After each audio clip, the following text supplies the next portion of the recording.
Hello, I'm Cerrie Burnell. I am an author, an actor, a mum, and some of you may recognise me from CBeebies.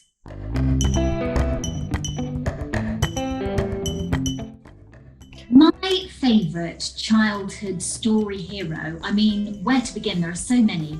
I grew up listening to and loving fairy tales, so I really struggled to read myself.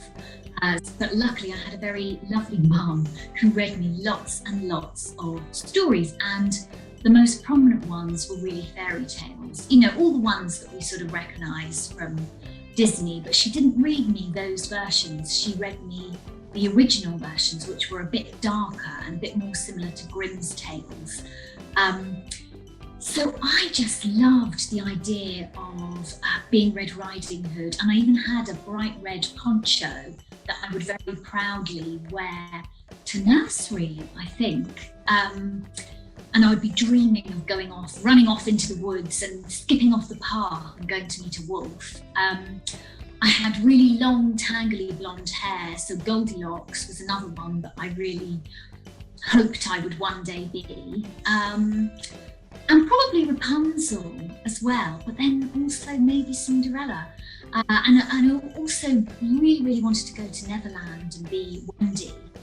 And very famously, one day at play school, we were playing a game of Peter Pan, and I said I wanted to be Wendy, and someone said, no, Sarah's being Wendy. And then I said, well, I want to be Tinkerbell. And they said, no, Laura's being Tinkerbell. And at the time, I was 4 years old, and I was born with one hand. And the doctors had kindly given me a hook to wear. Why you would give a 4-year-old a hook, I have no idea. They thought it was a good idea. So here I was at play school, wanting to be Wendy, wanting to be Tinkerbell. Who do you think the other children thought that I should be? And it wasn't either of those characters, it was Captain Hook. And I remember being very angry and running away and hiding under a table and thinking, I don't want to be a pirate. Then I remembered Tiger Lily. So I ran back and I said, I'm going to be Tiger Lily. And everyone said, okay, that's fine. So I had lots and lots of story heroes, and I still do now as an adult.